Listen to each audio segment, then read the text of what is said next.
पदाधिकाऱ्यांचा मेळावा आहे, काय अपेक्षित आहे? कारण आत्ताच काही दिवसांपूर्वी पश्चिम उपनगराचा सुद्धा मेळावा झाला होता आज मुंबई शहरात. पक्ष बांधणीच्या दृष्टीने, पक्ष संघटनेच्या दृष्टीने मार्गदर्शन सन्माननीय राजसाहेब आज करणार आहेत आणि त्या मार्गदर्शनासाठी आज सगळे मुंबईतले जे पदाधिकारी आहेत त्यांचा हा मेळावा आहे. मध्यंतरी काही विभाग अध्यक्षांच्या नियुक्त्या नव्यानं करण्यात आलेल्या होत्या. शाखा अध्यक्षांच्या संदर्भामध्ये सुद्धा काही याद्या तयार करणं सुरू होतं. आज काही नवीन पदाधिकारी कार्यकर्ते नवीन हे होणार आहे. आज सन्माननीय राजसाहेब पक्ष बांधणीच्या दृष्टीने, निवडणुकीची तयारी करण्याच्या दृष्टीने, कशा पद्धतीने निवडणुकीची तयारी करायची, काय काय त्याला करणं आवश्यक आहे, गटाध्यक्षांपासून उपशाखाध्यक्ष असतील यांनी काय पद्धतीने काम करणं पक्षाला अपेक्षित आहे त्या संदर्भातलं मार्गदर्शन करते. यापूर्वी सुद्धा निशिकांत दुबे यांनी मुंबईबाबत, मराठी माणसांबाबत काही वक्तव्य केली होती, त्याला प्रश्नोत्तरी राज्यात मिळलं होतं. आता निशिकांत दुबे असं म्हणतायत की मुंबईमध्ये केवळ 30% लोकच मराठी बोलतात, इतकंच नाही तर BNC निवडणुकीनंतर ठाकरे संपतील, ठाकरेंचं राजकारणही संपेल, कारण की भाषा आली. तर आम्ही वाट बघतोय महाराष्ट्रात कधी येतात निशिकांत दुबे ते, कारण आम्हाला पण त्यांचं स्वागत करायचं आहे जसं मुख्यमंत्र्यांना करायचं आहे. फक्त स्वागत आम्ही आमच्या पद्धतीने आणि आमच्या स्टाईलने. वारंवार अशा प्रकारची दुबेंकडूनही वक्तव्य केली जात आहेत. शेकापचा मेळावा झाला त्या व्यासपीठावर राज ठाकरे म्हणाले होते की अशा प्रकारचे बातमी जेव्हा गुजराती साहित्य संमेलन भरवलं जात आहे तर त्यावर आम्ही व्यक्त होणार नाही, कारण अशा पद्धतीच्या वादांना, अशा पद्धतीच्या राजकारणाला दुबेच्या पाठी बोलवणारा धनी हा वेगळा आहे. ज्या पद्धतीने मुख्यमंत्री वक्तव्य करतायत रोजच्या रोज, खरं काय बोलायची गरज नाही आहे, पण मुद्दाम जाणीवपूर्वक ही वक्तव्य केली जात आहेत. मला माहीत नाही मुख्यमंत्र्यांना महाराष्ट्र भूषण पुरस्कार घ्यायचा आहे का भैया भूषण पुरस्कार घ्यायचा आहे, हे त्यांचं त्यांनी ठरवावं. महाराष्ट्रात विधानं केली जातात त्याच्यामुळे कुठे ना कुठेतरी मनसे किंवा शिवसेना ठाकरे करतात कुठेतरी टार्गेट होत आहे किंवा त्यांना मुद्दाम टार्गेट करण्याचा प्रयत्न होतोय.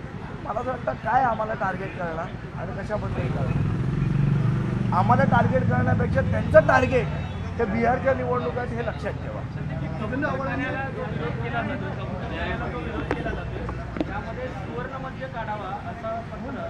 मुळात असं आहे, हे बघा, निसर्गाच्या चक्राशी कोणीच खेळू नये.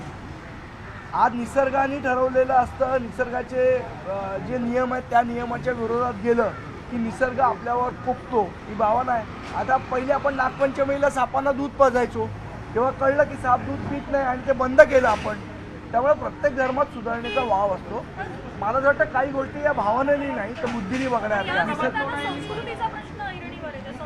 एक तुम्हाला सांगितलं की प्रत्येक गोष्ट भावनेच्याच चष्म्यातनं बघता येणार नाही, काही गोष्टी या बुद्धीच्या चष्म्यातनं पण बघाव्या लागतात. आणखी या प्रकरणात पत्र लिहिले या सगळ्या प्रकरणात कबूतरखान्याच्या विषयात. आता लोढा सारखा शिकलेला माणूस आहे, जो मंत्री आहे, त्यांनी भावनेच्या आहारी न जाता बुद्धिवाद्यांनी काम घेतलं पाहिजे. आणखी एक प्रश्न,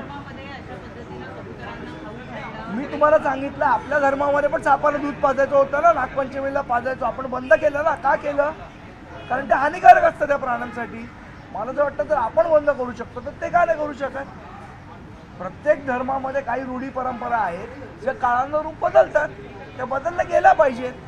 निसर्गप्रेमी म्हणतात की हे 3 दिवसापासून बंद आहे म्हणून काही कबुतरांचा बोलतोय सुद्धा. मुळात असं आहे बघा, कबुतरं जी जन्माला येतात ती काय तुम्ही खायला घालता म्हणून जन्माला येत नाही. ती येतात जन्माला ते त्यांचं खाणं शोधतात. माणसाला पण आपण रोज उद्या समजा माणसाने काम धंदे न करता जर त्यांना खायला घातलं तर तो माणूस ऐत खाऊ होणार की नाही. तुम्हाला कबुतरांना जगवायचं का कबुतरांना ऐत खाऊ करायचा हा प्रश्न आहे. मध्यंतरी शिवसेना कुठेतरी शांत झाली होती. खळक अटॅकसारखे प्रकार शिवसेनेकडून फारसे होताना दिसत नव्हते. शिवसेना उद्धव बाळासाहेब ठाकरे पक्षाच्या वतीनं, परंतु काल संजय राऊत यांचं एक वक्तव्य आहे की मराठीसाठी हाणामारी करायची वेळ आली तर तुझी करू. कुठेतरी पुन्हा शिवसेना बॅक टू ट्रॅक जाती असं वाटतंय का?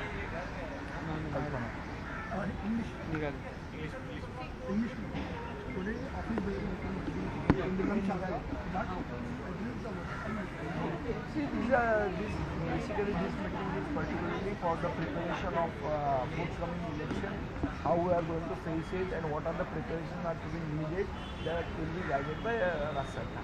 Jitin Rawat has given the statement, he said that Sanatan Dharma rules the Bharat, but it is the Jitin Ravat. Again, Nishi Kant Dubey is given the statement,